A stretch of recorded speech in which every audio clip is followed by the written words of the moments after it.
ইসলামের একজন মহানায়ক যিনার নাম হলো হযরত সাইয়্যিদনা খালিদ বিন ওলীদ। এই খালিদ বিন ওলীদ যিনি একটা সময় রাসূলুল্লাহর বিরুদ্ধে ছিল, উহুদের যুদ্ধের ময়দানে এই খালিদ বিনের নেতৃত্বে আমার নবী পাকের সাহাবা হুজুরদের মধ্যে 70 জন সাহাবা হুজুর শহীদ হয়ে গিয়েছিল। এই খালিদ বিন ওলীদ একটা সময় আবার হিদায়াত হয়ে যায়, পরিবর্তন হয়ে যাবার পরে আমার রাসূলুল্লাহর পক্ষে দাঁড়িয়ে, ইসলামের পক্ষে দাঁড়িয়ে, আল্লাহর পক্ষে দাঁড়িয়ে 120 থেকে 25টা লড়াই করেছে।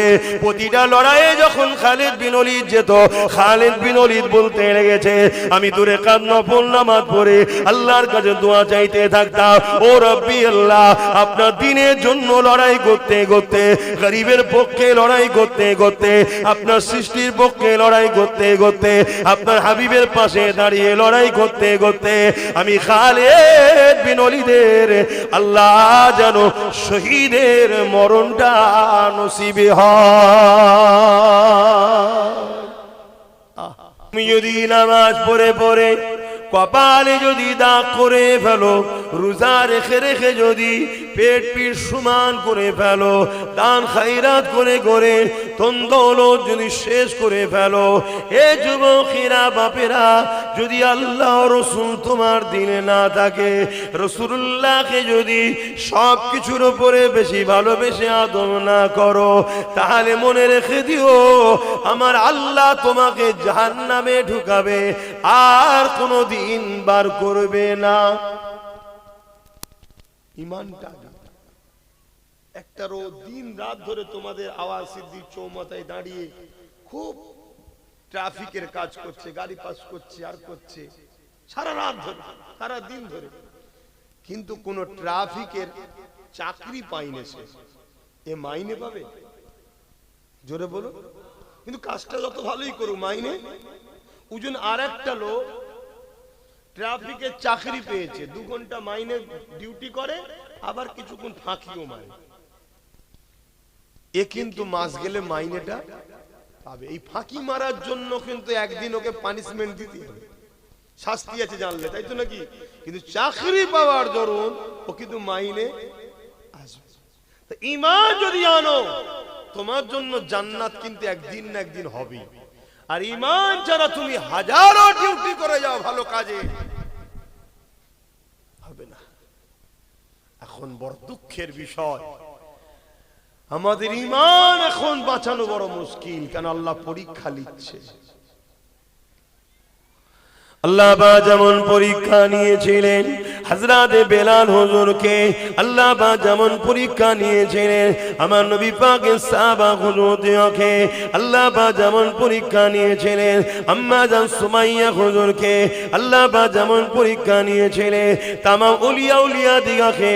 এ যুবকেরা, তরুণেরা, বাপেরা, আল্লাহ পাক তোমাকে আমাকে পরীক্ষা নেবে। কখন কাকে কোন দিক দিয়ে পরীক্ষা নেবে আল্লাহ পাক ভালো জানে। তবে যুগে যুগে যিনারা পরীক্ষা দিয়েছে তিনাকে দেখে শেখো।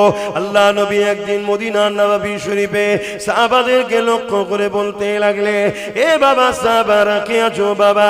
ইসলামের উপরে জালিমদের চক্রান্ত হচ্ছে, গোপনে তারা সৈন্য তৈরি করেছে, ইসলামের উপরে তারা আঘাত দেবে। বাবা কে আছো বাবা? সাহাবারা, তোমাদের যার যেমন সামর্থ্য আছে ইসলামের জন্য তোমরা দান করো।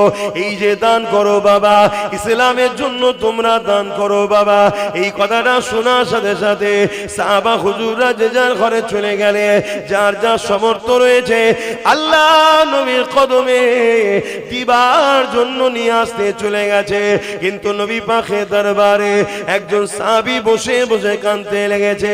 আল্লাহ নবীর নজরটা তার দিয়ে পড়ে গেল। এ বাবা সাহাবী রে, কেন তুমি কাঁদো বাবা? এই খুশির সময় তোমার কিসের কান্না?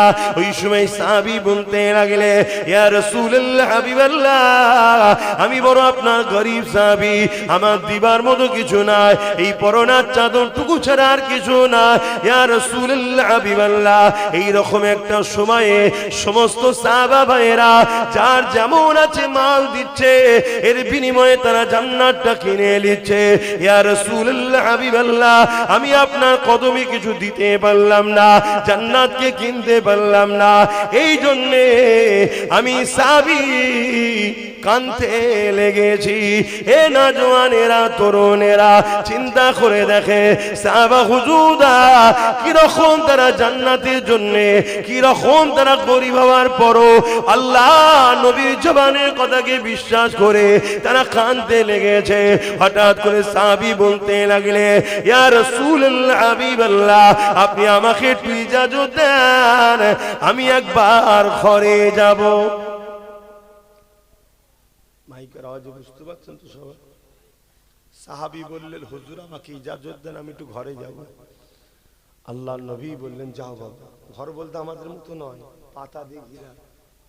আপনি ভাববেন তাহলে ঘর রয়েছে তো, না, আমাদের মতো নয়। আমাদেরকে সব দিয়েছে আল্লাহ, কিন্তু আমরা নিজেরাই আল্লাহ ভোলা হয়ে গেলাম। আর তাদেরকে আল্লাহ কত দিক দিয়ে পরীক্ষা নিয়েছে, সব পরীক্ষায় তারা বিজয় হয়ে প্রমাণ দিয়েছে, আল্লাহ আমি আপনাকে, আপনার হাবিবকেই চাই। জোরে বলুন সুবহানাল্লাহ। তা সাহাবী ঘরে গেলেন, পাতা দিয়ে ঘিরে একটা ঝুপড়ি, বাইরে থেকে ডাক দিলেন, বাসির। ছোট্ট একটা বাচ্চা ছেলে বেরিয়ে এসেছে, সাহাবীর ছেলে। বাপ ছেলেকে ধরে আদর করছে, চুমা দিচ্ছে। হঠাৎ করে সাহাবীর চোখের পানি ওই বাচ্চা সাহাবীর মাথায় পড়ছে। বাসিরের মুখ তুলে বলছে, আব্বা আজকে কাঁদছেন কেন? আমি জানি আপনি আমাকে বড় ভালোবাসেন, কেন আমার মা নেই দুনিয়ায়, এজন্য আপনি মা, আপনি বাপ, আজকে কাঁদছেন কেন? শোনো যুবক, মরতে আব্বাস সিদ্দিকীকেও হবে, তোমাকেও হবে, সবাইকে মরতে হবে। অনেক কষ্টের বিনিময় ইসলাম।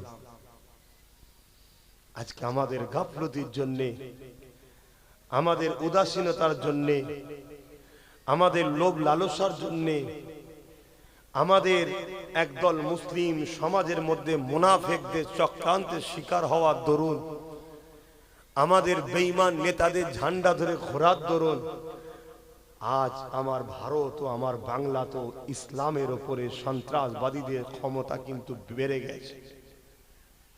এটা আমাদের গাফলতির জন্য হয়েছে, আমাদের দোষে হয়েছে। এই সন্ত্রাসদেরকে দমন আমাদেরকেই করতে হবে। যেমন ভুলটা আমরা করেছি, এর প্রায়শ্চিত আমাদের দিতে হবে। আর যদি বলো যে পারবো না, দুনিয়াতেও আল্লাহ আরো তোমাদেরকে লিজ্জাত করবে, আরো তোমাদেরকে অপমান করবে, আরো বেইজ্জতি করবে। গত পরশুদিন দেখলাম মারতে মারতে উলঙ্গ করে চেক করেছে মুসলমান না মুসলিম। বিহারে দেখেছেন কি? মারতে মারতে মারতে মারতে তাকে চেক করে মেরে কি বলে হসপিটালে ভর্তি, ডেট। এগুলো আমাদের পাওনা। কিছুদিন আগে দেখলেন না, ব্রিকেটে প্যাটিস বিক্রি করছিল, মার খেলো এখানে, ও দুদিন পরে এখানেও জানে মেরে দেবে। সব কিছু আমাদের দোষে হয়েছে। আর এই পাপের প্রায়শ্চিত কাদেরকে করতে হবে? আমাদেরকে। যদি চাও তোমার বাচ্চারা ইজ্জতের সাথে থাক এবং তোমার আখিরাত কামিয়াব হোক, তোমাকে প্রায়শ্চিত করতেই হবে। ভুল আমি তুমি করেছি, কত কষ্ট সাহাবারা করেছে। ওই সময় বাসির জিজ্ঞেস করছে, আব্বা আপনি কাঁদছেন কেন? আল্লাহ নবী সাহাবী বলেন, বাবা ছেলেরে, আল্লাহ নবী দরবারে বসেছিলাম, রাসূলুল্লাহ সাহাবাদেরকে বলতে লাগলে, কে আছো বাবা ইসলামের জন্য মাল দাও, কে আছো বাবা ইসলামের জন্য মাল দাও। জালিমরা গোপনে গোপনে গোপনে গোপনে ইসলামের উপরে আঘাত করার জন্য, মুসলমানদেরকে হত্যা করার জন্য তারা শক্তিশালী মিশন তৈরি করে ফেলেছে, তারা শক্তিশালী দল তৈরি করেছে। এ বাবা সাহাবারা, কে আছো মাল দাও। বাবা সাবিরে বাসিরে, জানো তো তোমার আব্বা বড় করে, আল্লাহ নবী বলেছিল এই লড়াইয়ে যারা মাল দেবে আল্লাহ তাদেরকে জমিন আসমানের মতো বড় বড় জান্নাত দেবে। এ বাবা বাসির, আমি তোমার আব্বা বড় গরিব বাবা, তুমি তো জানো পরনা চাদর ছাড়া কিছুই নাই। তাই বাবারে আমি মন স্থির করেছি, আমি রাসূলুল্লাহকে তো কিছুই দিতে পারলাম না, আমি রাসূলুল্লাহর কাছে গিয়ে সবাই মাল দিচ্ছে, আমি তোমার আব্বা নিজের জানটাকে ওই লড়াইয়ের জন্য দান করে দেব।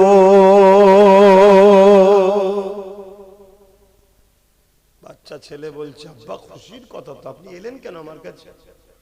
বাবা তোর মা নেই, শেষবারের মতো একবার দেখা করতে আসছে।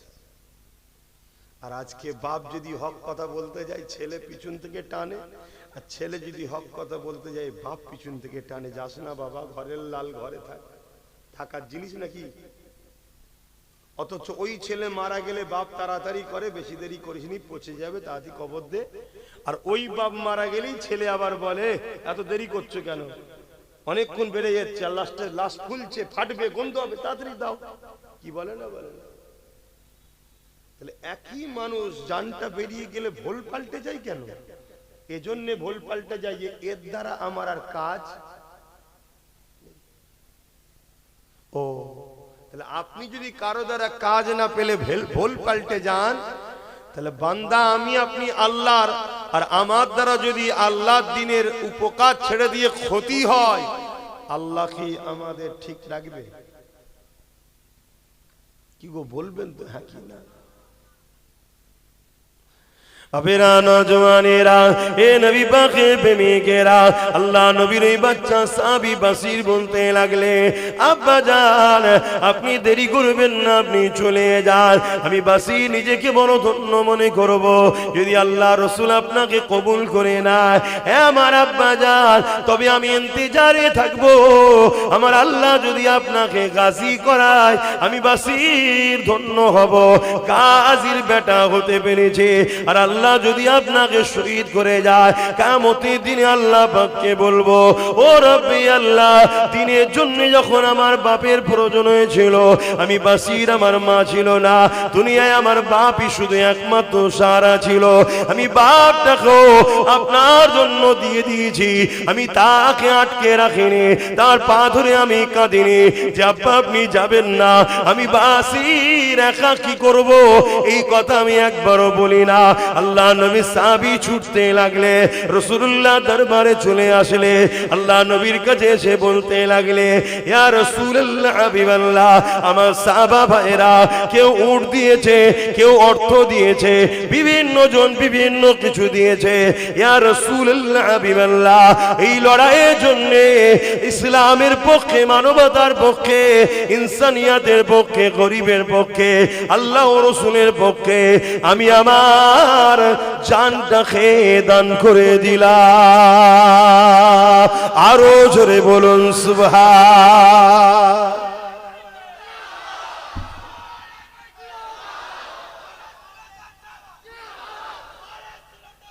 জিন্দাবাদ।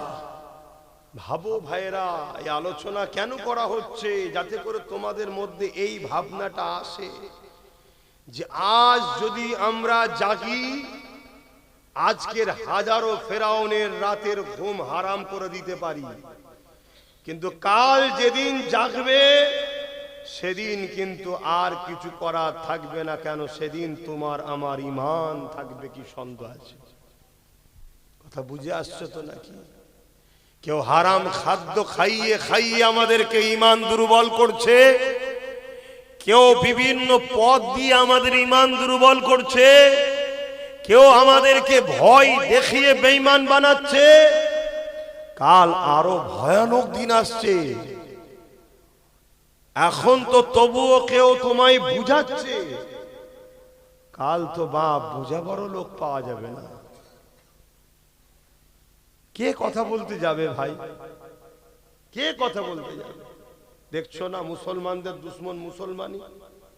একটা ধর্মীয় মাহফিল হবে, জলসা হবে, সেখানেও কিলিকবাজি হচ্ছে না, হয়নি বলো?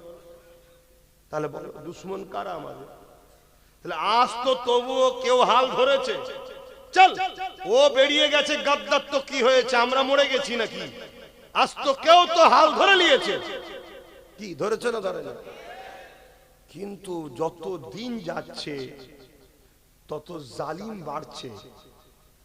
আর জুলুম তখন বাড়ে যখন হক বলার লোক সমাজে কমে। আজ যদি হক বলার লোক বাড়ে সমাজে জুলুম কমে যাবে। আমার নওজওয়ানেরা, তরুণেরা, হে নবী পাকের প্রেমিকেরা, আল্লাহ নবী, নূহ নবী, দয়া নবী কতটা কষ্ট করেছে ইসলামের জন্য। হে নওজওয়ানেরা, ইসলাম বলতে আমরা কি বুঝি? ইসলাম বলতে বুঝি দাড়ি, টুপি, নামাজ, রোজা, মসজিদ, মাদ্রাসা, এটাকেই শুধু আমরা ইসলাম বুঝি। না না না, এটাও যেমন ইসলাম, মনে রাখবেন তার আগে এই জমিনের উপর রাসূলুল্লাহ যখন এসেছিল, এই জমিনের মানুষ কোন জালিম হয়ে গিয়েছিল, এই জমিনের উপরে ইনসাফ ছিল না, এই জমিনের উপরে মানবতা ছিল না, এই জমিনের উপরে মা বাপের সম্মান ছিল না, এই জমিনের উপরে নারীর অধিকার ছিল না। বাপেরা নিজেরা নিজেদের নারী দিবকে জন্ত পুঁতে দিত। এ যুবকেরা, তরুণেরা, আল্লাহ নবী তাদেরকে বুঝিয়েছে, বাবারা তোমরা নারীগুলোকে জন্ত পুঁতে দিও না। নারী হলো আল্লাহ পাকের শ্রেষ্ঠ একটা নিয়ামত, যার ঘরেতে প্রথম কন্যা সন্তান হবে, এর মানে ওই নারীর বাবাকে আল্লাহ পাক জান্নাতে সুসংবাদ দিল। এ নওজওয়ানেরা, তরুণেরা, আল্লাহ নবী জমিনের উপরে এসে মায়ের মর্যাদা ফিরিয়েছে, বাপের সম্মান ফিরিয়েছে। এই যে আজকে বাপগুলো আপনার ছেলে আপনাকে যে সম্মান এখনো দিচ্ছে, এটাই মাহফিল হয়, আমরা এসে বলি আল্লাহ নবী বলেছে বাপ হলো জান্নাতের দরজা, যে বাপকে বেজার করলো তার জন্য জান্নাতের দরজা আর খুলবে না। আমরা এসে বুঝাই আল জান্নাতু তাহতা আকদামুল উম্মাহাত, এ ছেলেরা, মা হলো জান্নাত, যে মাকে বেজার করবে সে জান্নাত আর কোনোদিন পাবে না। কিন্তু যে মা বাপকে রাজি করবে, মান রাদি আনহু ওয়ালিদাহু ফালান আনহু রাদি, যে মা বাপকে রাজি করবে আমার আল্লাহ তাদের উপরে রাজি হয়ে যাবে। আল্লাহ নবী আরো জানাচ্ছে, আন আবি উমামা আন্না রাসূলানে ওয়ালা ইয়া রাসূলুল্লাহ মা হাক্কুল ওয়ালিদাইনি আলা ওয়ালাদি ওয়ালা হুমা জান্নাতু কানারুকা। এ বাবা ছেলেরা, এক ব্যক্তি আমার রাসূলুল্লাহকে এসে জিজ্ঞাসা করতে লেগেছে, ইয়া রাসূলুল্লাহ, হাবিবাল্লাহ, মা বাপের উপরে ছেলেদের হক কি? আল্লাহ নবী জানিয়ে দিলে, হুমা জান্নাতু কানারুকা, তোমরা যদি মা বাপকে বেজার করো, মা বাপকে আঘাত দাও, মা বাপকে কষ্ট দাও, তাহলে তুমি জাহান্নামী হয়ে যাবে। আর মা বাপকে যদি রাজি করো, মা বাপকে যদি খুশি করো, আমার আল্লাহ ওই ছেলেকে জান্নাতি বানিয়ে দেবে। আরো জোরে বলুন সুবহান। জিন্দাবাদ আল্লাহ। এই যে আমরা এসে শিখাই, রসুলের কথা বলি, আজও আমাদের যুবকরা যারা শোনে, যারা রসুলকে মানে, তারা তবুও মা বাপকে এখনো পিয়ার করে। কিন্তু বাপ মারও তো উচিত যে আমার বাচ্চা যেন আল্লাহ রসুলের বিরুদ্ধে না যায়, ছোটবেলা থেকে ট্রেনিং দেওয়া দরকার আছে না? না, ওটাও তো মাথায় রাখা দরকার যে স্কুলে যাচ্ছিস যা, কলেজে যাচ্ছিস যা, ইউনিভার্সিটিতে যাচ্ছিস যা, খবরদার আল্লাহ রসুলের বিরুদ্ধে যারা হবে তাদের সঙ্গে বন্ধুত্ব করবি না। একটা হিন্দু, একটা সাঁওতাল, একটা বাগদি, বিভিন্ন ধর্মের লোক আল্লাহ রসুল মানে নে, এটা ভিন্ন বিষয়। ও মানে নে, ভুল করছে কি ঠিক করছে ও জবাব দেবে। কিন্তু অনেকে আছে মানে না, উপরন্ত আবার বিরোধীও করে। এই বিরোধী করার অধিকার কে দিল? এই কথা বুঝছেন না, বোঝেন না? এই যারা বিরোধী করবে, প্রকাশ্য খুলে আম দুশ্মনী করছে, এটা জানার পরও তাদের সঙ্গে মিশতে নিষেধ। অনেক মুসলমান আছে যারা আল্লাহ রসুলের বিরুদ্ধে খুলে আম কাজ করছে, আছে না? তো এইগুলো আজও আমরা শিখাচ্ছি, তাই তো আপনারা রাসূলুল্লাহর মহব্বত আপনাদের ছেলেদের অন্তরে পাচ্ছেন, তাই তখনও সভ্যতা আছে। কিন্তু সমাজ তো চাই না এখানে ইসলাম থাক। কি চাই? শুধু যে প্রকাশ্য ইসলামের দুশ্মনরা যে ইসলাম থাক চাই না, এমনটা শুধু নয়, মুসলমানদের মধ্যে একটা বড় অংশ মুনাফিক গাদ্দার আছে, তারাও চায় না ইসলাম থাক। আমরা এই মশলাটাকে, আমার ভাইয়েরা এইদিকে চলে এলে কেন আবার, তাহলে ওটা খুলে দাও না, খুলে দিয়ে চট দিয়ে দাও, বসে যাক। শুনছেন, এদিকে দেখে কেন, সময় কারো ইন্তজার করবে না, রোজ দুটো দুটো করে জলসা, শরীরও আর চলছে না। আর প্রত্যেকটা জায়গায় গেলে আল্লাহর সিস্টেম দেখো কেমন, যেখানেই যাই কম বেশি সাল দেয়। আর আজকে ঘর থেকে আনতে ভুলে গেছি, আজকে কিছুটা বেরোবার পরে মনে পড়েছে শাল টানতে ভুলে গেছি তো, কেন এই গুণে ঠান্ডা লাগছে তো, মনে মনে করছি জলসায় গেলে দেখবে আল্লাহর পরীক্ষা দেয়, কাজ কি দেয়নি, ওইখানেও যায়নি। প্রথমে জলসা করে এসছি আমি, একটা করেছি, ওখানেও দেয়নি, আর এখানেও দেয়নি। না, এটা এটা খারাপ নিলেন নাকি? মানে আমি বুঝাতে চাইছি এটাই যে আল্লাহর পরীক্ষা দেবে। আল্লাহু আকবার, একবার দরুদ শরীফ আল্লাহুম্মা। বসো বসো, দাঁড়াওনি ভাই, বসো, ভালো ঘরে ছেলে, ভালো জায়গায় বসো।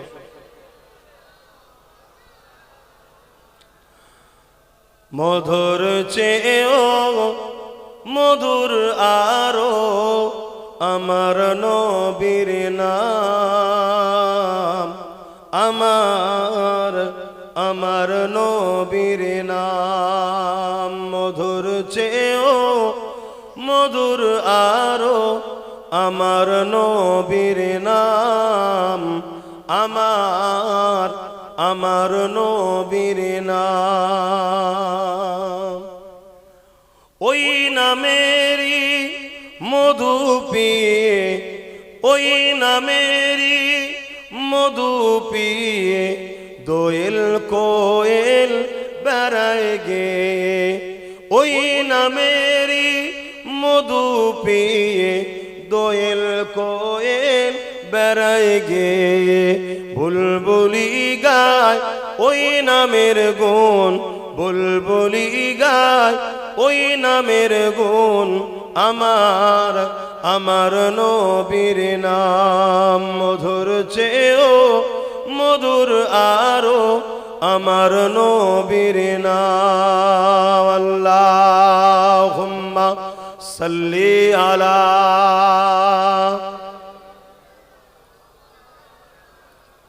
জবান খুলে ওয়ালা আলে।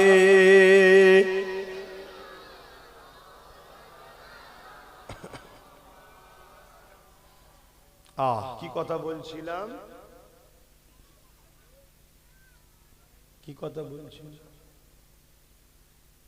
কত কষ্ট করে আমার রসুল এই ইসলামকে আমাদের কাছে দিয়েছে। আমরা মনে করি দাঁড়িয়ে রেখেছি, টুপি পরেছি, নামাজ পড়েছি, হয়ে গেছে।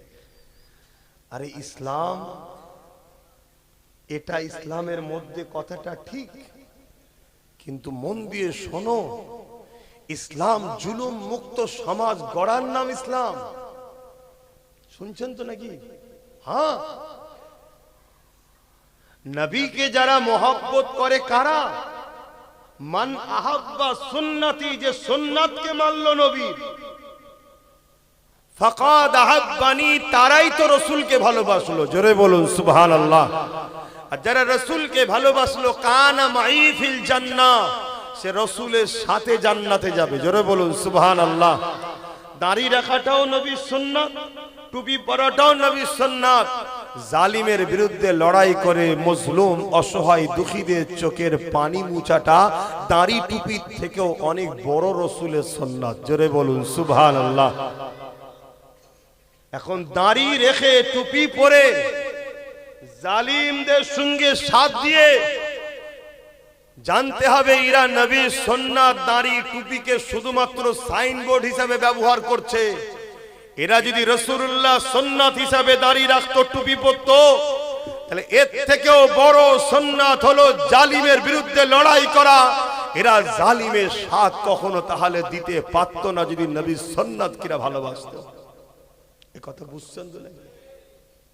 হ্যাঁ, আমাদের সমাজে কিছু ছেলে আছে হয়তো দাড়ি রাখেনে, টুপি পরেনে, কিন্তু রাসূলুল্লাহর একটা বড় সুন্নতকে পালন করে, জালিমের বিরুদ্ধে লড়াই করে। এই শুনছেন না শোনেন না? হ্যাঁ, অনেকে টিটকিরি মারে, আব্বাসের জলসাই সব দাড়ি চাচা প্যান্ট শার্ট পরা। হ্যাঁ জানি, এরা ভুল করছে। এরা দুটো সুন্নতকে ছেড়েছে, এরা দুটো রাসূলুল্লাহ সুন্নতকে ছেড়েছে। আল্লাহর কাছে দোয়া করি এই যুবকগণ একদিন দাড়িওয়ালা, টুপিওয়ালা, হাজি, নামাজি, মুত্তাকি আল্লাহ যেন বানায়, বলুন আমিন। কিন্তু দাড়ি রেখে টুপি পরে রাসূলুল্লাহর বড় সুন্নতের বিরোধীরা করেনে। জুলুমের বিরুদ্ধে লড়াইয়ের নাম হলো নবী সুন্নাত, ইসলাম। জোরে বলুন সুবহানাল্লাহ। এই এতগুলো ক্যামেরা, এখানে যা লোক আছে এই ক্যামেরায় এক দুদিনের মধ্যে 1 কোটির উপরে লোকের কাছে চলে যাবে। আর আমার আজকে তোমরা যতটা ভালোবাসার লোক মন দিয়ে না শোনো, তার থেকে বেশি দুশ্মনরা আরো বেশি ফলো করে শোনে। তুমি কি ভাবছো আজকে তোমার গ্রামে তারা শুনছে না? যারা আসলে অসুবিধে ছিল তারা তো শুধু নফসি নফসি করছে যে এখনো ঠান্ডা মাথায় জলসা করছে। কি ব্যাপার বলবি? দাঁড়া না, লাস্টে দিচ্ছি। কেন? জুলুমের বিরুদ্ধে রাসূলুল্লাহ লড়েছে। অতএব জুলুমের বিরুদ্ধে বলাটা হলো রাসূলুল্লাহর দ্বীনের খেদমত। শুনছেন তো নাকি? হ্যাঁ, তুমি কেমন মুসলমান? তুমি আজকে রেজিদের সঙ্গে বন্ধুত্ব রেখেছো? তুমি কেমন মুসলমান? আজকে আবু জেহেল, উতবা, সাইবা, এই তোরা ওখানে কি করছিস? ওর ওইদিকে তো মা বোনরা আছে, তার পর্দার কাছে গেছি কেন?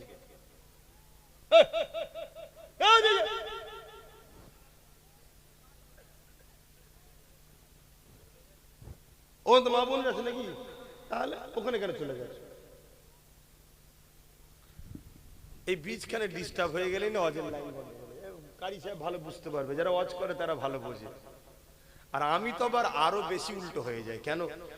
আল্লাহ কারে ভাইয়ের আল্লাহ অনেক ভালো রাখুক, দোয়া করি।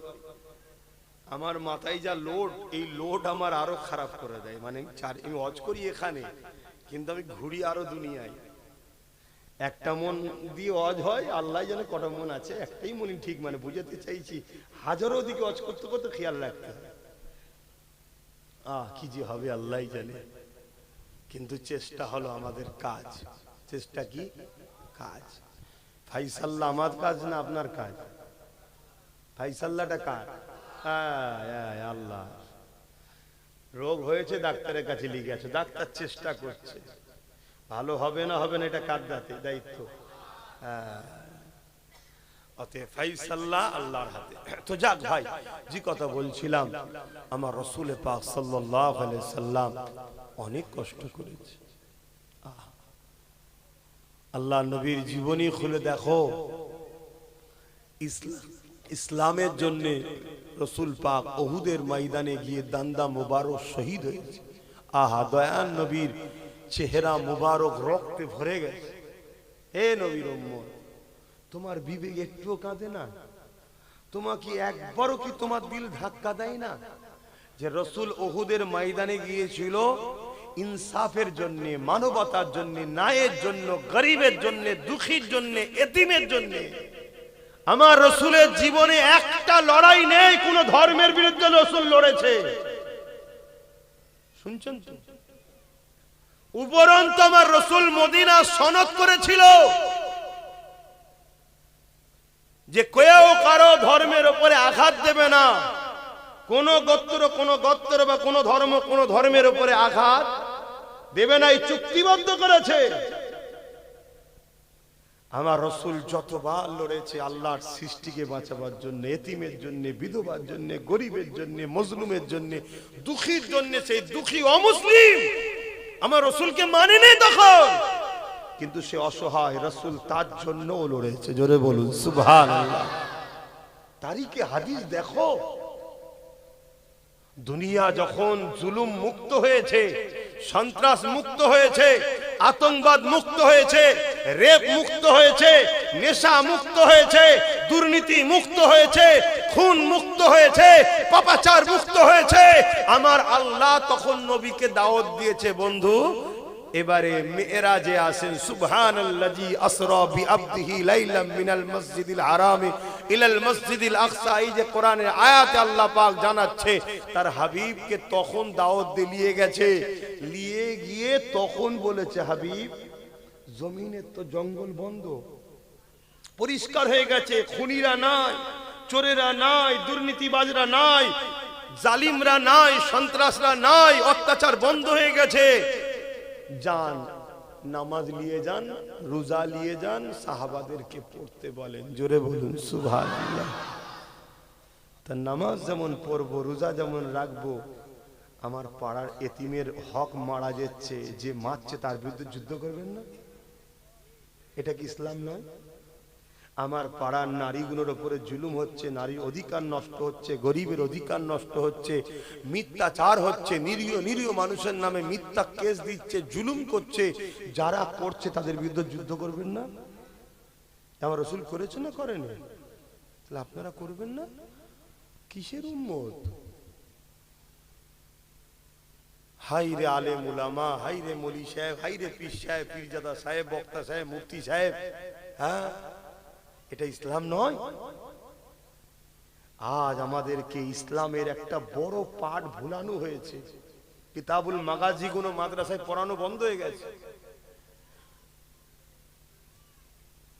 সরকারি মাদ্রাসায় তো অনেক আগে বন্ধ হয়েছে। আমাদের যে ছোটখাটো খারিজি মাদ্রাসা আছে সেগুলো তো কিতাবুল মাগাজি পড়ানো বন্ধ হয়ে গেছে। কেন? সরকারি মাদ্রাসা ডাইরেক্ট সরকারের টাকা পেল, খারিজি গুলো পিছনে পিছনে ভেতর থেকে চাল আলু পেঁয়াজ নিচ্ছে সরকারের থেকে। আর সরকার বলছে রাত্রিরে লরি পাঠিয়ে দেবো, এক গাড়ি আলু চাল পাঠিয়ে দেবো। কিন্তু ওই কিতাবুল মাগাজিটা পড়াবে না, যেখানে বদরের কথা আছে, উহুদের কথা আছে, খাইবারের কথা আছে, মোতার কথা আছে। এই যে হক আর না হকের যে লড়াই হয়েছিল এইগুলো পড়াবে না। কেন? এইগুলো পড়লে যুবকদের মধ্যে একটা জোশ আসে, এদের মধ্যে একটা প্রেম জাগে, আরে আমরাও হকের পক্ষে লড়বো। এগুলো বন্ধ করে দাও। তাহলে কি চলছে বুঝতে পারছেন? এই জাতি তো প্যারালাইসিস রোগী টাইপের হয়ে গেছে। অন্যায় দেখলেও যেন মনে হচ্ছে দেখতেই পাইনি। আর অথচ ওমর ফারুক শুধু চিঠিটা লিখেছে, লিখে পাঠিয়েছে রোমের সম্রাটকে। পৃথিবীর দাদা তখন রোম, আমেরিকা আজকে যা দাদা, এর থেকে সুপার পাওয়ার তখন রোম ছিল। যে জুলুম যে হচ্ছে তোমার দেশে, শুনছি উমার কি আসবে রোমে? যে চিঠি পড়ে লিলিয়ে গেছে বইয়ে, যে সাহাবী ভাই তিনি বলছে উমারে ফারুক হুজুরের চিঠিটা পড়ে রোম সম্রাট উঠে দাঁড়িয়েছে, হাত পাতা থরথর করে কাঁপছে, চিঠির উল্টোই লিখছে, না জাহাপানা আমি জুলুম বন্ধ করছি, আপনাকে আসতে হবে না। কথা কিছু বুঝছেন? আর আজকে এত মুসলমান আমাদেরকে দেখে জালিমরা কি বলছে, ওদেরকে আরো মূর্খ বানা, ওর বাপকে দিয়ে তো বোম্বে দিয়েছি, ও ছেলেকে দিয়ে আরো কিছু করাবো। কি করছে না করে না? বোঝেন, ইসলাম মানবতার নাম, ইসলাম ইনসাফের নাম, ইসলাম নায়ের নাম, ইসলাম সন্তের নাম। এ না জওয়ানেরা, তরুণেরা, বাপেরা, ইসলাম শুধু নামাজ দেয়নি, ইসলাম শুধু রোজা দেয়নি, ইসলাম শুধু হজ দেয়নি।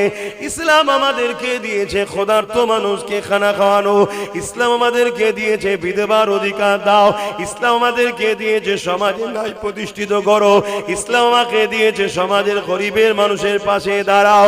এ না জওয়ানের আল্লাহ নবী জানিয়ে দিলে আমার আল্লাহ কোনদিনের জন্য জালিমদের সাথে থাকে না। আমার আল্লাহ পাক সর্বসময় মজলুমদের সাথে থাকে। যার সাথে আল্লাহ আছে আপনি তার সাথে থাকবেন না থাকবেন না? আজকে জালিম আর মজলুমের লড়াই হচ্ছে না, হয়নি? এবার আপনি জালিমদের পক্ষে থাকবেন না মজলুম? আলহামদুলিল্লাহ, আল্লাহ শুকরিয়া, আল্লাহ আমাকে মজলুমদের সাথে, গরিবদের সাথে, অসহায়দের সাথে আল্লাহ আমাকে রেখেছে। আমি গরিবদের হয়ে কথা বলি, শুনছেন? অসহায়দের হয়ে কথা বলি, বিধবাদের হয়ে কথা বলি, এতিমদের হয়ে কথা বলি, মুসলিমদের হয়ে কথা বলি। সে অমুসলিম হলেও তাদের হয়েও কথা বলি। আল্লাহ শুকরিয়া, আল্লাহ এই দিকে রেখেছে। আপনারা এই দিকে আছেন তো নাকি? ভাইরা, নওজওয়ানেরা, তরুণেরা, আল্লাহ ছাড়া অন্য কাউকে ভয় করবেন না। যারা শুধুমাত্র আল্লাহকে ভয় করে, ওয়ালিমান খাফা মাকামা রাব্বিহি জান্নাতান, আমার আল্লাহ তাদেরকে দুটো জান্নাত দেবে। এ নওজওয়ানেরা, তরুণেরা, এ নবী পাকের প্রেমিকেরা, আল্লাহকে ভয় করো। আল্লাহ ছাড়া অন্য কাউকে ভয় করবেন না। কেননা দুনিয়া জমিনটা দুদিনের, আজ আছেন কাল্লায়। মনে রাখবেন, আল্লাহ পাকের ফায়সালা ছাড়া দুনিয়ার কারো কোনো ক্ষমতা নাই। আপনি যখন দুনিয়া জমিনে আসবে, তার থেকে কোটি কোটি বছর আগে আপনার যখন রূহটা তৈরি হয়েছে, এই রূহ তৈরি হওয়ার 50,000 বছর আগে আল্লাহ পাক আপনার তকদিরকে লিখে দিয়েছে কি হবে দুনিয়া জমিনে। আজকে দিনে সুরিয়া গ্রামে আমার জলসা ছিল 6টা থেকে 6:15 মধ্যে আমি ঢুকবো। এই যে 15-16 সেকেন্ড মিনিট পরে যে এসেছি, এটাও আল্লাহ পাকের খাতাতে লেখা রয়েছে। আমি আস্তে আস্তে কোন জায়গায় নামাজ পড়বো, কোথায় দাঁড়াবো, কোথায় কি করব, কোথায় খাবো, সবকিছু আমার আল্লাহ লিখে রেখেছিল। আমি খাবার 1 ঘন্টা আগে পর্যন্ত জানতাম না আমার সন্ধ্যার খাবারটা কোথায় হবে। যে জায়গাতে এক বড় কল্পনায় আসে রে, আজকে সন্ধ্যের খাবারটা সেই জায়গাতে আল্লাহ খাওয়ালো। কি খাবো সেটাও আল্লাহ লিখে রেখেছিল, সেই রেজেক্টে আল্লাহ আমাকে দিলে। এ যুবকেরা, তরুণেরা, আপনার কবে মরণ হবে, কবে কি খাবে, কোন জায়গায় আপনার মরণ হবে, কিভাবে হবে, সবকিছু আল্লাহ পাক তকদিরে লিখেছে। আপনি যদি জালিমের পক্ষে থাকেন, শক্তিশালী পক্ষে থাকে, নেতা নেত্রীর পক্ষে থাকে, বাদশার পক্ষে থাকে, যদি মনে করেন আমি এই পক্ষে থাকলে বেঁচে যাব, এটা আপনার ভুল ধারণা।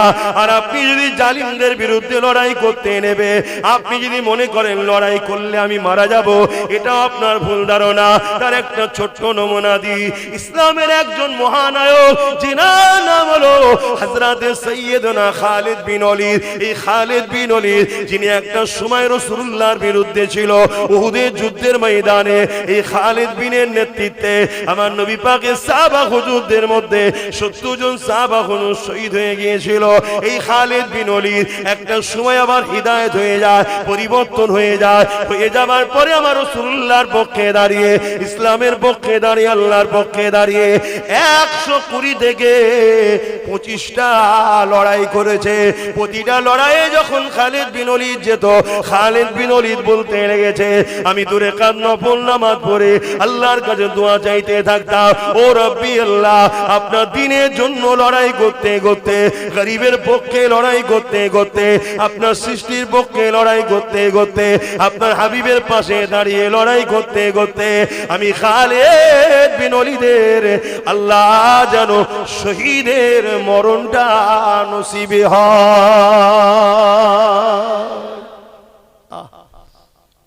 এই যে যতগুলো লোক আছি আমাদের এখানের মধ্যে কে কে আছে যে কোনোদিন মরবে না? বলবেন তো? একটা লোক নেই এর মধ্যে যে সারা জীবন থাকবে, সবাই মরে যাবে।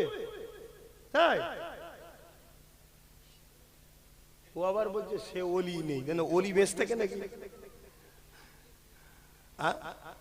তাহলে মরণ তো সবার হবে নাকি? আস্তে, অত বেশি বকাবার ভালো নয়। সুযোগ দিয়েছি বলে কাঁদে উঠতে যাওনি আবার, শুনছেন তো নাকি? তাহলে মরণ তো সবারই হবে। কিন্তু খালিদ বিন ওয়ালিদ বলছে আমি প্রতিটা যুদ্ধ 120 থেকে 25টা লড়াই করেছি। ও লড়াই তো লড়াই, কেমন লড়াই শুনবেন, একটা লড়াইয়ের কথা বলছি। ওই রোম এম্পায়ারদের সঙ্গে লড়াই হচ্ছে। খালিদ বিন ওয়ালিদের সৈন্য সংখ্যা হচ্ছে, উনি নেতৃত্ব দিচ্ছে 3000, আর রোম এম্পায়ারদের সৈন্য সংখ্যা হচ্ছে 2 লক্ষ। এই লড়াইয়ে তো খালিদ বিন ওলীদের নেতৃত্বে আল্লাহ আমাদের বিজয় দিয়েছে। জোরে বলুন সুবহানাল্লাহ।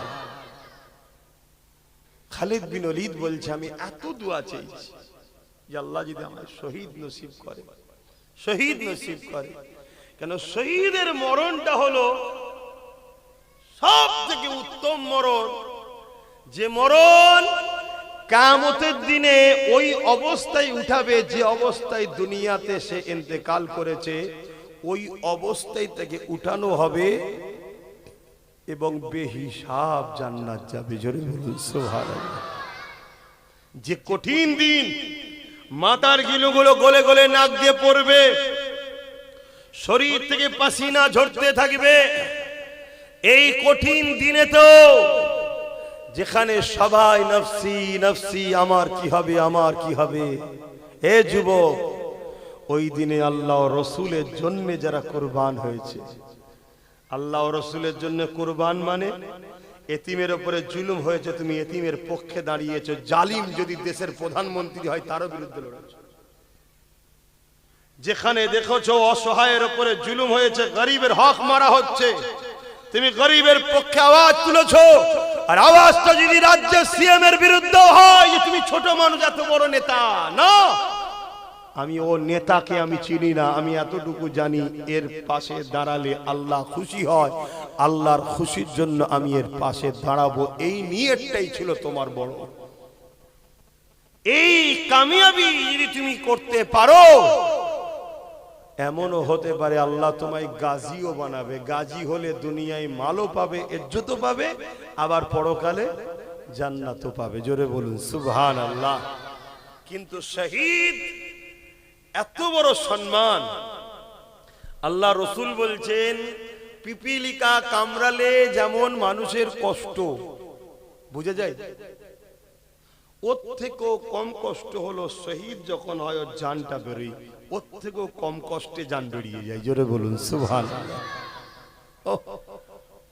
ভাইরা, নওজওয়ানেরা, তরুণেরা, এ নবী পাকের প্রেমিকেরা, আল্লাহ পাক যেদিন কিয়ামত করে দেবে, ময়দানে মাশর হয়ে যাবে, হিসাব নিকাশটা হয়ে যাবে, জান্নাতীরা জান্নাতে চলে যাবে, জাহান্নামীরা জাহান্নামে চলে যাবে। এই সময় আমার আল্লাহ পাক ৭০,০০০ নূরের পর্দাকে সরিয়ে দিয়ে জান্নাতি দিগকে দিদার দেবে। তার আগে মুহূর্তে আল্লাহ জিজ্ঞাসা করবে, হে আমার বান্দা বান্দীরা, দুনিয়া জমিনে তোমরা ছিলে, আমি আল্লাহ আমাকে তোমরা দেখোনি, কিন্তু আমার উপরে তোমরা ঈমান এনেছিলে। আমানতু বিল্লাহি, আমি আল্লাহ আমার উপরে ঈমান এনেছো, আমাকে তোমরা দেখোনি, তারপরও আমাকে খোদা বলে সিজদা করেছো, আমার হুকুম মেনেছো। আমি যে কোনো খেতে নিষেধ করেছি খাওনি, যে কোনো করতে নিষেধ করেছো করোনি, যে কোনো করতে বলেছি করেছো। হে আমার বান্দা বান্দীরে, আজ আমি আল্লাহ ওয়াদা করেছিলাম তোমাদেরকে জান্নাত দেবো, এই জান্নাত আমি তোমাদেরকে দিলাম। বলো তো দেখি, তোমাদের কাছে দুনিয়াটা বেশি পছন্দ না আমার জান্নাতটা বেশি পছন্দ? জান্নাতীরা সবাই বলে উঠবে, ও রব্বি আল্লাহ, দুনিয়া কোথার জান্নাত কোথা? জান্নাতের তো কোনো তুলনা হতে পারে না।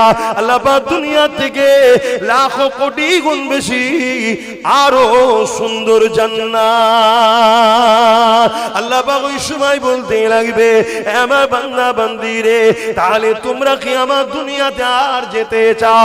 সবাই বলবে, না আল্লাহ, ওই দুনিয়াতে আর যেতে চাই না, আমরা আপনার জান্নাতে থাকতে চাই, এই নিয়ামতকে ভোগ করতে চাই, এখানে হাসি খুশিতে থাকতে চাই।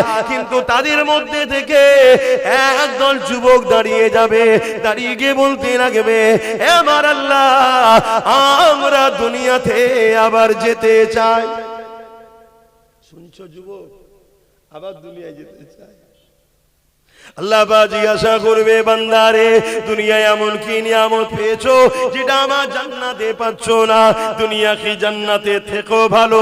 ওই সময় তারা বলতে লাগবে, না আল্লাহ পাক, দুনিয়া তো অনেক নোংরা জায়গা, দুনিয়া অনেক কষ্ট খারাপ জায়গা, জান্নাত তো অনেক সুন্দর শান্তি জায়গা, জান্নাতের তুলনা দুনিয়ার সঙ্গে হতে পারে না, জান্নাত এত ভালো জায়গা। তবে আল্লাহ পাক, আমি আবার দুনিয়া এই জন্য যেতে চায়। কেন বান্দা দুনিয়ায় যেতে চাও? যুবক শোনো শোনো শোনো শোনো, ওই সময় তারা বলতে লাগবে, ও রাব্বি আল্লাহ বা দুনিয়ার জমিনে আপনার পক্ষে দাঁড়িয়ে আপনাকে খুশি করার জন্য আল্লাহ যে জানটা দিয়েছিলেন, ওই জানটা যখন আপনার পক্ষে দাঁড়িয়েছিল, আপনার পক্ষে থাকার জন্য, আপনার পক্ষে কথা বলার জন্য, আপনার হয়ে কথা বলার জন্য, আপনাকে পিয়ার করার জন্য যে জানটা আপনি দিয়েছিলেন, ওই জানটা যখন জালিমরা কেড়ে নিচ্ছিল, অর্থাৎ জালিমদের আঘাতে ওই শহীদটা যখন হয়ে যাচ্ছিল, জানটা যখন চলে যাচ্ছিল, আমাদের মনের মধ্যে এত খুশি হয়েছিল যে আল্লাহ দিয়া জান আমরা আমার আল্লাহর জন্য দিচ্ছি। এই যে টাইমে মজাটা পেয়েছিলাম, আল্লাহ এই মজা জান্নাতে নাই, জান্নাতে নাই, এই দুনিয়ায় গিয়ে আপনার জন্য আবার জীবন দিতে চাই। আরো জোরে বলুন সুবহান, আরো জোরে বলুন সুবহান। যুবক রে, কি নেশায় পড়ে গেলাম আমরা। এ ধোকা, এ ধোকা, এ দুনিয়া ধোকা, এ দুনিয়ার ধোকায় পড়ে গেলাম। মুসলিম ঘরের ছেলে আজকে মসজিদ মাদ্রাসা কবরস্থানের দুশ্মন হয়ে গেলাম। আব্বাস কি অন্যায় করেছে? আব্বাসের খারাপিটা কি? আব্বাস কি ভুল বলেছে? আব্বাস নাইকে নাই বলে, অন্যায়কে অন্যায় বলে, ভালোকে ভালো বলে, চোরকে চোর বলে, অলিকে অলি বলে, ডাকাতকে ডাকাত বলে, খুনিকে খুনি বলে। এটা অন্যায়। কিন্তু আজ আমার কওমের এক শ্রেণী মানুষের কাছে এটাই তো অন্যায় হয়ে করে ফেলেছি আমি, যে আপনি আসবেন, নামাজের কথা বলবেন, রোজার কথা বলবেন, দোয়া করবেন, চলে যাবেন। অত খুলে বলার কি দরকার? আরো তো অনেক লোক আছে ওয়াজ করে, কই কারো বিরোধী তো করি না। কথা শুনছেন তো নাকি? মনে রেখে দিও, আল্লাহ ছাড় ফেরাউনকেও দিয়েছিল, ছেড়ে কিন্তু দেয়নি। ছাড় আল্লাহ নমরুদকেও দিয়েছিল, ছেড়ে দেয় না। আজ আমার ফটোকে এআই করা হচ্ছে, আমার ফটোকে এআই করা হচ্ছে, নোংরা নোংরা ছবি বার করা হচ্ছে, মাথায় টুপি কপালে তিলক লাগিয়ে দেওয়া হচ্ছে। বিজেপির লোকেদের সঙ্গে আমার ফটোকে সেটিং করা হচ্ছে, যাতে করে এ জাতি মনে করে আব্বাস বিজেপির লোক, আব্বাসের কথা শুনবে না। যখনই শুনবে না, আমাদের মতো চোর গুণকে তখন সাপোর্ট করবে জাতি। এই কথা শুনছেন তো? এই পরিকল্পনা করা হচ্ছে। আমার আজকে কাটিং করা হচ্ছে, আগে পিছুর কথাকে এডিট করে সেটিং করা হচ্ছে। কথা বুঝলেন? কত রকম চক্রান্ত করা হচ্ছে, কিন্তু এরপরও ইজ্জতের মালিককে আল্লাহ। আমার ইজ্জত দেখেছে, আল্লাহ দিয়েছে, আল্লাহ ইজ্জতের হেফাজত করছে, আলহামদুলিল্লাহ। পারিবারিক বিষয়ে আঘাত দিবার চেষ্টা করছে, কি না করছে জালিমরা। এটা কি নতুন? আহারে, মনে রেখে দিও, এ উম্মতে মুহাম্মাদি, বিজয় যদি চাও, কামিয়াবি যদি চাও, ইজ্জত দুনিয়া আখিরাতের যদি চাও, সর্বপ্রথম নিজের কওমের মধ্যে গাদ্দার গুলোকে চিনতে শেখো। প্রকাশ্য দুশ্মনকে চিনা যায়। মোদি আমাদের দুশ্মন, অমিত শাহ আমাদের দুশ্মন, শুভেন্দু আমাদের দুশ্মন, দিলীপ ঘোষ দুশ্মন, এদেরকে আমরা চিনি। আমাদের পাশেই ভাটপাড়াতে রয়েছে অর্জুন সিং, এ একটা আমাদের দুশ্মন। এগুলোকে চিনা যায় রে বাবা। কিন্তু তোমার আমার ভেতরে মুসলমান সেজে নামের আগে মোহাম্মদও আছে, তোমার আমার কওমের মধ্যে সেজে একদল গাদ্দার আছে না নাই? আওয়াজ আওয়াজ আওয়াজ। ওই গাদ্দার গুলোকে আগে চেনো, আর গাদ্দার গুলোর সঙ্গে সাহাবা হুজুররা যে ব্যবহার করেছিল তৎকালীন মুনাফিকদের সাথে, ওই ব্যবহার করো, তবে তোমরা বাঁচবে। শুনছো? এ গাদ্দাররা হলো শিয়ালের পাট নিয়েছে, খাদ্যকে ধরে ধরে ধরে ধরে ধরে ধরে রাজা মুসাইয়ের কাছে পৌঁছাচ্ছে। শুনছেন? অতএব এই গাদ্দারকে চেনো। আমার নবী পাক সাল্লাল্লাহু আলাইহি ওয়াসাল্লামের অনেক কষ্ট দিয়েছিল তৎকালীন সময় মুসলিম সুরাতে মুনাফিকগুলো, অনেক কষ্ট দিয়েছে। এই যে উহুদের লড়াইয়ের ময়দানে আর বদরের লড়াইয়ের ময়দান, দুটো ময়দানের কথা বলছি। আর যতগুলো লড়াই হয়েছে আমি আবার বলছি, বড় পাওয়ারের সাথে পুরো বিশ্বকে চ্যালেঞ্জ দিচ্ছি, মানুষটা ছোট হতে পারি, কথাটা তো আমার নয়। আমার নবী কখনো কোন ধর্মের বিরুদ্ধে লড়াই করেনি। আমার নবী লড়াই করেছে জালিমদের বিরুদ্ধে, সন্ত্রাসদের বিরুদ্ধে, খুনিদের বিরুদ্ধে, ধর্ষকদের বিরুদ্ধে। এবারে বলো, খুনি জালিম ধর্ষকদের বিরুদ্ধে লড়াই করাটা দরকার আছে না নাই? এই লড়াই আমার রাসূল করেছে। এই লড়াইকে যারা অপছন্দ করে জানতে হবে তারা আজকের দিনে ধর্ষকদের পক্ষে, আজকের দিনে তারা খুনিদের পক্ষে, আজকের দিনে তারা জালিমদের পক্ষে। তাই আমিনা আল্লাহর বিরোধী যারা করে তারা হয় চরিত্রহীন, নয় সন্ত্রাস, নয় খুনি, নয় দাঙ্গাবাজ। আমিনা আল্লাহর বিরোধী কোনদিন পৃথিবীর কোন ধর্মের সভ্য ভদ্র লোক করেনি। অন্য ধর্মের কথাও বলছি, তাদের ধর্মের ভদ্র সভ্য লোক কোনদিন আমিনার লালের বিরোধী, বাচ্চার বিরোধী করে। আমার দেশের গান্ধী বাবু আমার রাসূলুল্লাহর পক্ষপাতিত্ব করেছিলেন, বলেছিলেন শাসক তো করতে হবে ওমর ফারুকের মতো। আর ওমর ফারুক তো মুহাম্মদ সাল্লাল্লাহু আলাইহি ওয়াসাল্লামের আদর্শে গড়া একজন ছাত্র। জোরে বলুন সুবহানাল্লাহ। শুনছেন ভাই? হ্যাঁ, তো বলেন আমার রাসূল পাক সাল্লাল্লাহু আলাইহি সাল্লামকে আঘাত দিয়েছিল মুনাফিকরা। একটা হলো বদরের ময়দান আর একটা হলো উহুদের ময়দান। বদরের ময়দানে নবী ও নবীর সাথীদের ছিল মাত্র 313 জন, আর জালিমদের ছিল 1000। আর জীবনের প্রথম লড়াই, জীবনের প্রথম নবীর সাথে যে কজন কলমা পড়েছে, নবীর ছায়া সাথী হয়েছে, সঙ্গী সাথী হয়েছে, জীবনের প্রথম তারা খাজুরের ডালে লড়াই করতে নেমেছে সন্ত্রাস জালিম আবু জেহেল উতবা সাইবার বিরুদ্ধে। সেই লড়াইয়ে বেশি দেরি হয় না, চট জলদি বিজয় লাভ হয়েছে। জোরে বলুন সুবহানাল্লাহ। ক্ষতিও অতটা হয়নি। আর উহুদের ময়দানে নবী পাক বেরিয়েছে 1000 লোক নিয়ে, আর জালিমদের সংখ্যা 3000। কিন্তু নবীর 1000-এর মধ্যে একজন দাড়িওয়ালা টুপিওয়ালা মুসলিম সুরাতে একজন ছিল, যার নাম হলো আব্দুল্লাহ ইবনে উবাই। কি নাম? সে হঠাৎ করে 300 সৈন্যকে নিয়ে সরে যায় যে আমরা যাব না। তাহলে এই যে ধোঁকা দেওয়া বা খটকা লেগে যাওয়া, মনের স্পিডকে দমিয়ে দেওয়া, এই গাদ্দারিটা করার জন্য আমার নবীর প্রিয় প্রিয় পাওয়ারফুল শক্তিশালী 70 জন সাহাবা উহুদের ময়দানে শহীদ হয়েছে। কাদের জন্য এই ক্ষতিটা হলো? প্রকাশ্য দুশমন না গাদ্দার মুনাফিক? এই জোরে বলুন। আমাদের মধ্যেই মুনাফিক আছে না? আমরা আরো অনেক দূরে চলে যেতাম, মুনাফিকরা ভেতরে ঢুকে গিয়ে আমাদেরকে ধোঁকা দিয়ে দেয়, আমাদের স্পিরিটকে দমিয়ে দেয়। এই মুনাফিক চেনো, এই মুনাফিক চেনো। আল্লাহ নবী বলেছে আমার উম্মত দাবিদারদের মধ্যে 73 দলে বিভক্ত হয়ে যাবে। বনি ইসরাইল কওমের দলেরা ছিল 72, আমার উম্মতের মধ্যে 73 দলে বিভক্ত হয়ে যাবে। 73 দলেই নামাজ, 73 দলেই টুপি, 73 দলেই না দাড়ি, 73 দলেই পাগড়ি, 73 দলেই রোজা থাকবে, কোরআন শিক্ষা, হাদিস শিক্ষা, মসজিদ মাদ্রাসা সব থাকবে। এরপরও 72টা দল জাহান্নামে যাবে।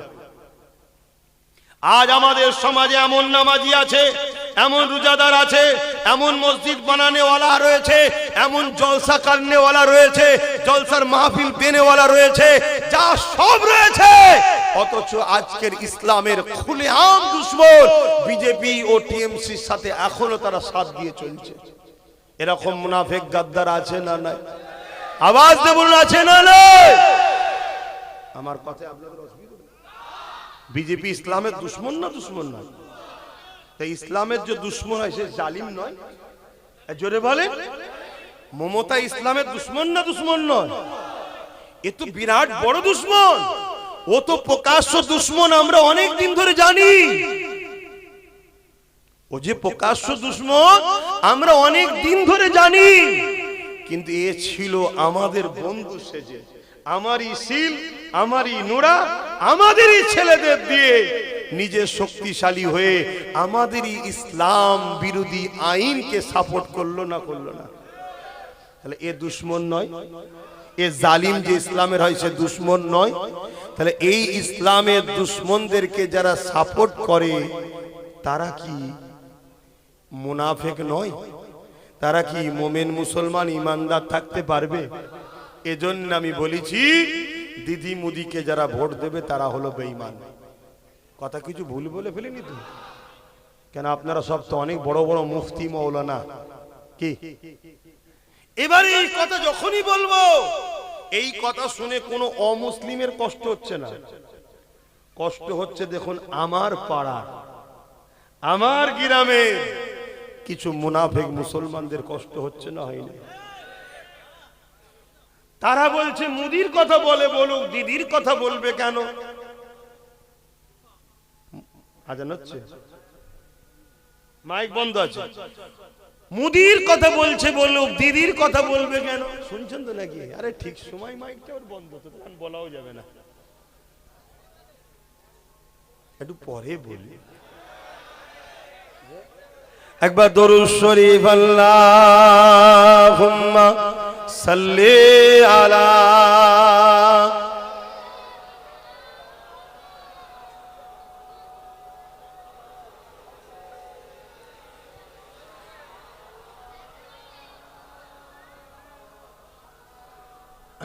আজানটা হয়ে যাক, এক মহল্লায় আজান হচ্ছে।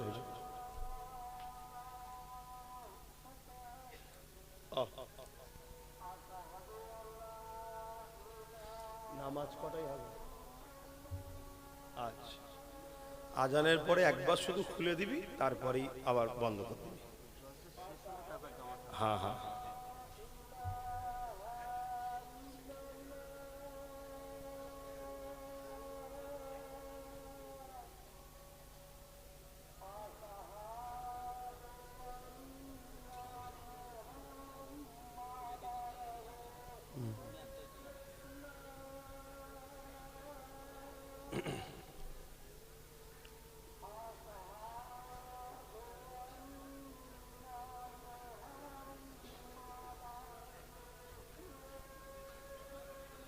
সাল্লাল্লাহু আলাইহি ওয়াসাল্লাম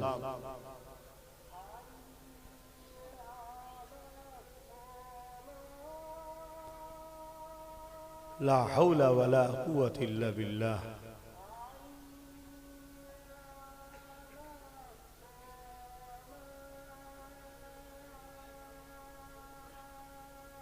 লা হাওলা ওয়ালা কুওয়াতা ইল্লা বিল্লাহ।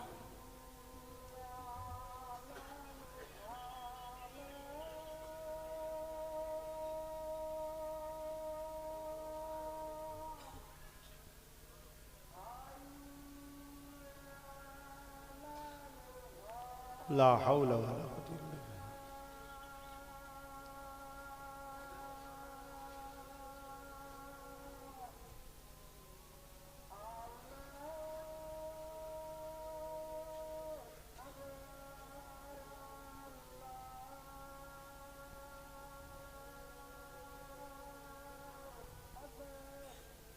আল্লাহু আকবার, আল্লাহু আকবার।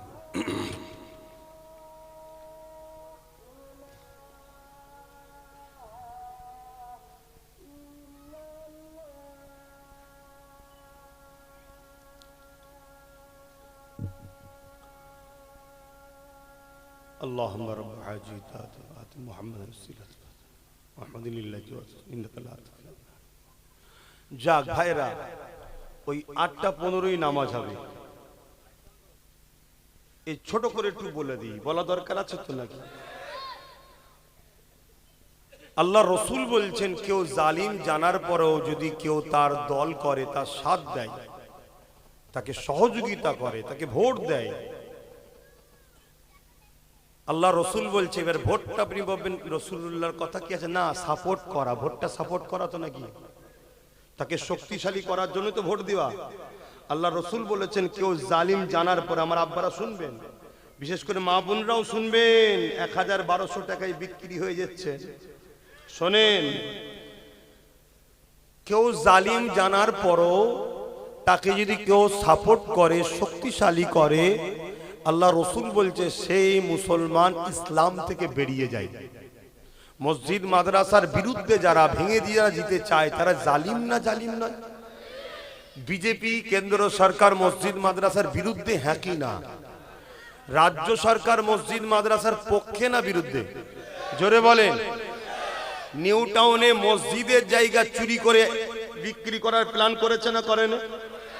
উপরন্তু 11 লক্ষ টাকা সম্পদ বিশেষ একটা ধর্মের নামে এমনিতে দিচ্ছে, অথচ দেশের টাকাতে। শুনছেন তো নাকি? যাক, তারপরও আমি ওইদিকে যাচ্ছি না, কিন্তু আমার ধর্মের জায়গা চুরি করছে না করেন? এই যে রাজ্য সরকার দুর্গাপুরে বোল্ডুজার দিয়ে মাদ্রাসা ভেঙেছে না ভাঙেনি?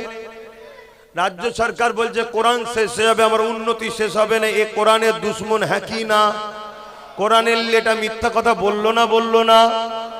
যারা কোরআন দিন ইসলামের দুশ্মন, তাদেরকে কেউ যদি তারা যে করছে, এটা জালিম না জালিম নয়? রসুল বললেন, জালিম জানার পরে তাকে যদি কেউ শক্তিশালী করে, সাথ দেয়, ভোট দেওয়াটা শক্তিশালী করার জন্য দেওয়া হয় না, হারাবার জন্য। আল্লাহ রসুল বলছেন সে মুসলমান ইসলামে থাকবে না। তাই যেমন বিজেপিকে সাপোর্ট করা চলবে না, রাজ্য সরকারকেও সাপোর্ট করলে ইসলামে থাকতে। জোরে বলেন। মুসলিম শরীফের হাদিস, আল্লাহ রসুল বলছেন, আমার বাপের কথা শোনাচ্ছি না, মন দিয়ে শুনছেন তো? আমার মা বোন ভালো করে শোনে, এমন দিন আসবে 10-20টা মানবরূপী কুকুর ছিঁড়ে ছিঁড়ে খাবে, কিচ্ছু করতে পারবে না। মা বোনেরা, যদি শুধরে না যাও, আমাদের পাওয়ার একটাই আল্লাহ রসুল, আমাদেরকে যুগে যুগে বাঁচাচ্ছে আল্লাহ রসুল। আর তুমি যদি আল্লাহ রসুলের দল দুশ্মনদের দল করো, আল্লাহ রসুল তাদের হাতে তোমাকে মিটাবে। সূরা বাকারাতে কোরআনে আল্লাহ বলছে। তাই বলছি শোনো, রসুলের হাদিস মুসলিম শরীফ, আল্লাহ রসুল বললেন, অন্যায় দেখলে হাত দিয়ে রাখো। কেন্দ্র সরকার যে আইন করছে, নাই না অন্যায়? ওয়াকাফ লুটতে চাইছে, নাই না অন্যায়?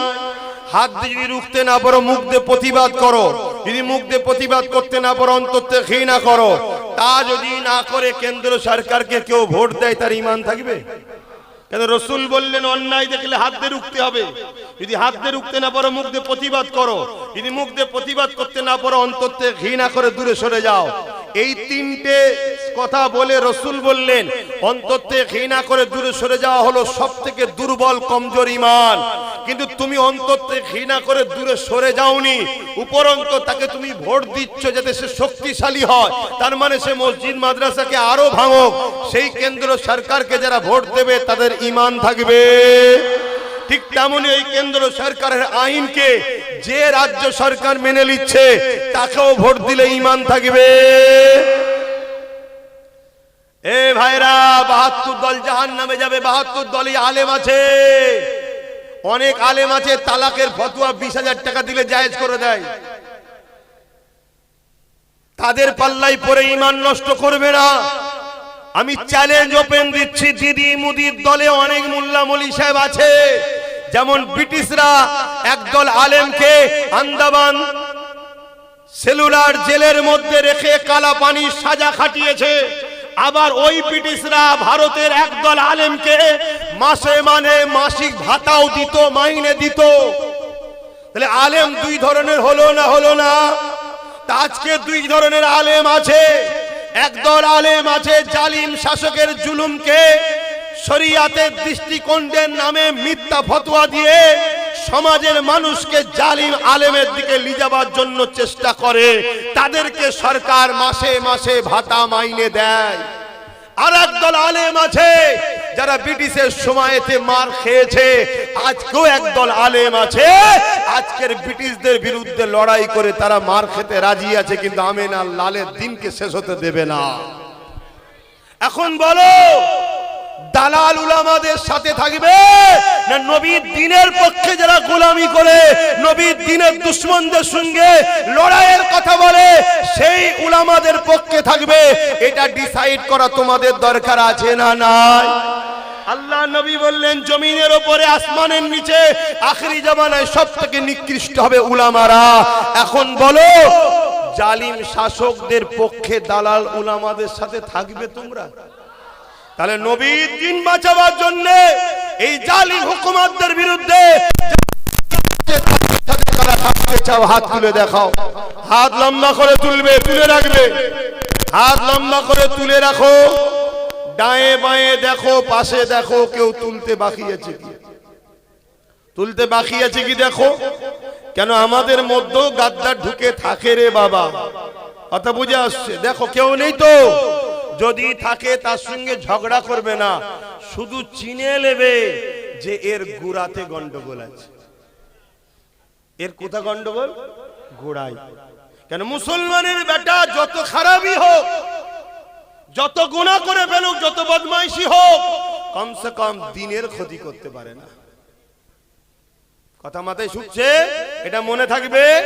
এই কথাটা আমি বলার দরুন আবার একটা বয়স্ক আলেমের অজকে কেটে আমার সঙ্গে সেটিং করেছে। তিনি নাকি বলছে দেওয়া যাবে। তিনি কবে বলেছিল দেওয়া যাবে?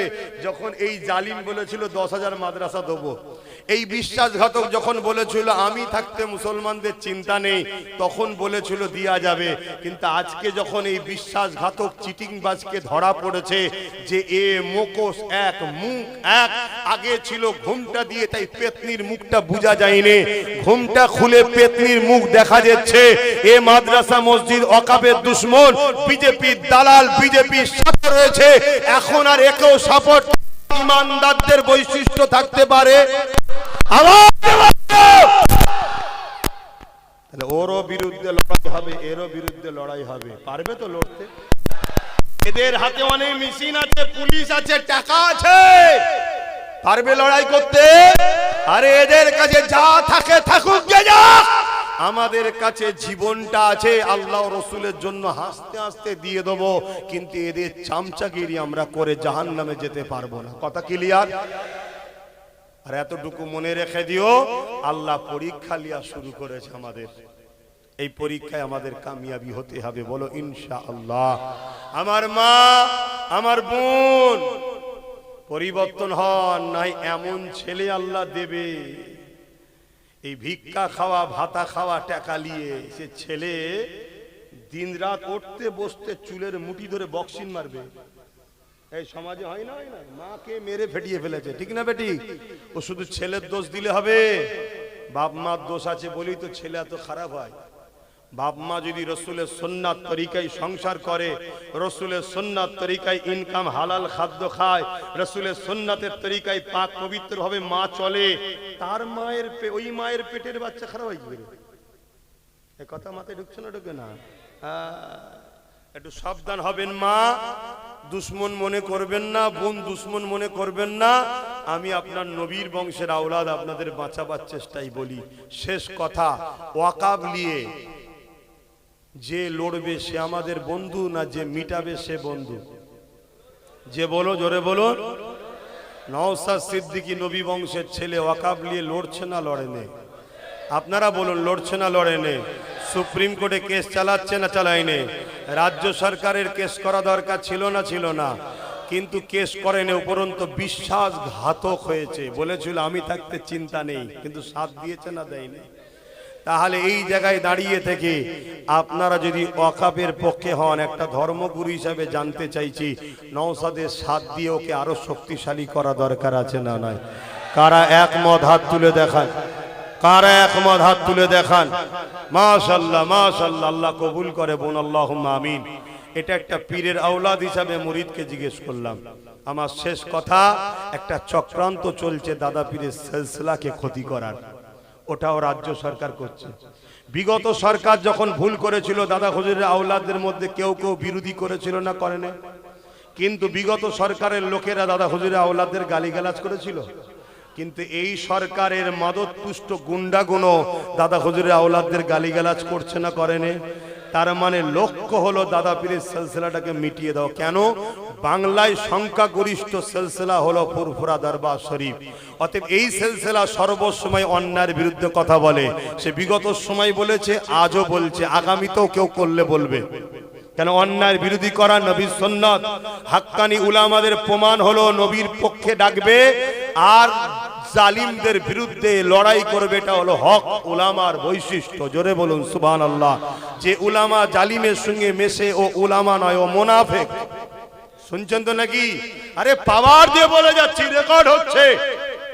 যারা জালিমদের সঙ্গে মেশে উলামারা চ্যালেঞ্জ অ্যাকসেপ্ট করুক না, ব্রিগেডের মাঠে ডাক দাও, একটাই বাস হবে, একটাই লড়াই হবে।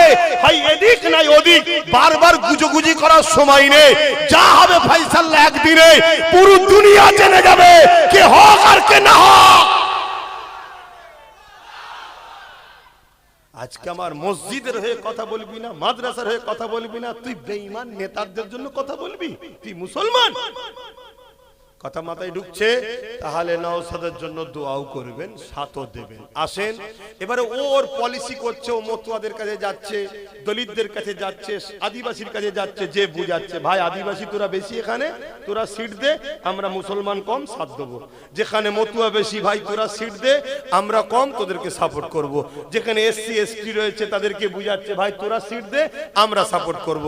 যেখানে মুসলমান বেশি, আমরা দেবো, তোরা সাপোর্ট কর। এইভাবে একদিন আমরা পুরো শক্তিশালী হতে পারবো না? পারবো না? বলুন ইনশাআল্লাহ, বলুন ইনশাআল্লাহ। আজকে যদি কেউ একজন দুজন গাদ্দারি করলো বলে বাকিগুলো যদি ঝিমিয়ে যেত, জলসা হতো? তাহলে চেষ্টা করলে হয় না? হয় না? আজকে হয়েছে আবার চেষ্টা। এই কিছুদিন, গত কদিন আগে এক জায়গায় গেছিলাম, জলসা শুনতে গেছিল বলে মেরেছিল। তারা নিজের গ্রামেও জলসা করছে। চেষ্টা করতে হবে, হাল ছাড়লে হবে না। ঠিক না বেডি?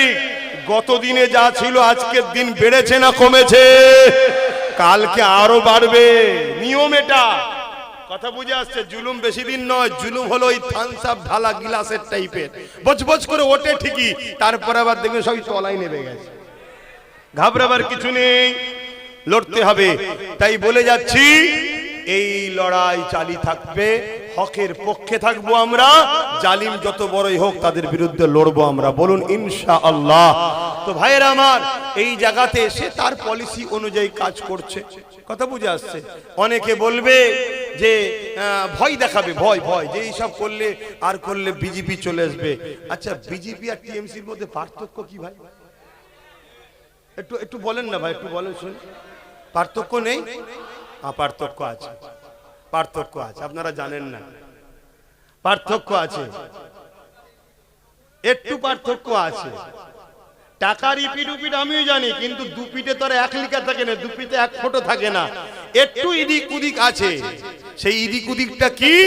বিজেপিকে দুশ্মন চিনা যায় আর একে চিনা যায় না। এ কখনো চাষি সাজে, আবার কখনো ডেইনি সাজে।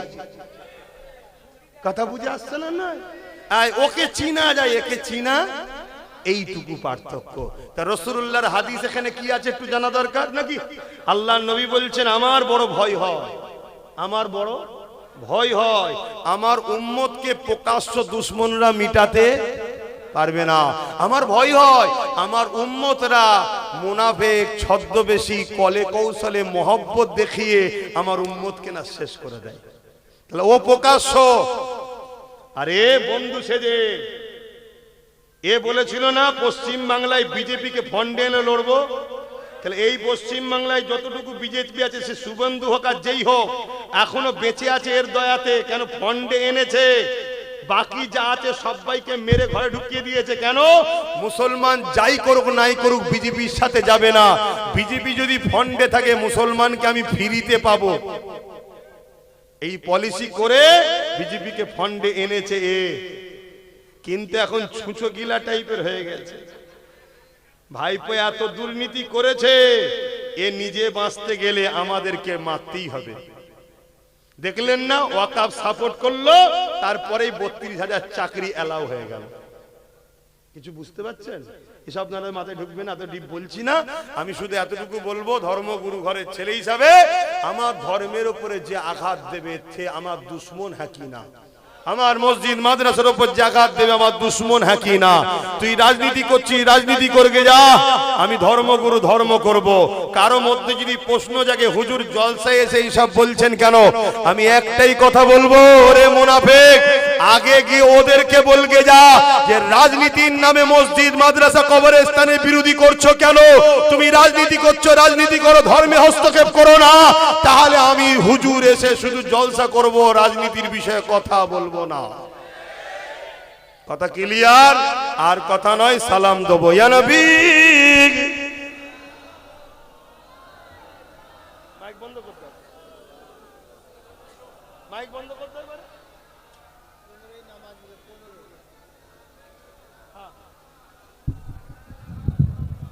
নামাজের সময় হয়ে গেছে, মাইক বন্ধ করে দাও। ওষুধ দেওয়া হয়ে গেছে, এবার যার কপাল ভালো সে পরিবর্তন হবে, শোনানো দরকার আমার কি? যে ওষুধ খাবে সে সুস্থ হবে না হবে না? আর যে ওষুধ ফেলে দেবে সে রোগ ব্যাধিলে জাহান্নামে ঢুকবে, তো আমি কি করব? আমার কিছু করার আছে? আমার ডিউটি উম্মতে মুহাম্মাদির কাছে রাসূলুল্লাহর মেসেজ পৌঁছে দিয়া নবীর দুশমনদের বিরুদ্ধে বলা। আচ্ছা বলুন তো ভাই, ফেরাউনের বিরুদ্ধে উলামারা বলে না বলে না? ফেরাউন তো একটা রাজা ছিল, নেতা ছিল, রাজনীতি করতো, তার বিরুদ্ধে বললো কেন? নমরুদের বিরুদ্ধে উলামারা বলে না বলে না? তো নমরুদ তো একটা আলেম, কি বলে, জালিম ছিল, রাজা ছিল, রাজনীতির লোক ছিল, বিরুদ্ধে বলে কেন? না, জালিম ছিল। তারা মরা জালিম বলে খুব বলতে ভাল লাগে। আজকে টাটকা নমরুদ ফেরাউনগুলোর বিরুদ্ধে কে বলবে? হ্যাঁ, অসুবিধা হচ্ছে। হ্যাঁ, জালিম যে হবে তার বিরুদ্ধে বলতে হবে, সোজাসুজি। আসো সালাত ও সালাম পাঠ করি। ইয়া নবী সালাম, ইয়া রাসূল, ইয়া হাবিব সালাম, সালাওয়াতুল্লাহ। কঠিন হাসরের দিনে কি আছে মোদের কপালে, গুনাহগার উম্মাহ আতো আপনার লইবেন সঙ্গে মাহশরে। নবী সালাম, ইয়া রাসূল সালাম, ইয়া হাবিব সালাম, সালাওয়াতুল্লাহ। সকলে বসেন, নামাজ পড়তে হবে, ছোট করি, সকলে বসেন। বিসমিল্লাহ শরীফের সঙ্গে দরুদ শরীফ, সূরা ফাতিহা শরীফ পড়ুন, এখনই দোয়া চাও।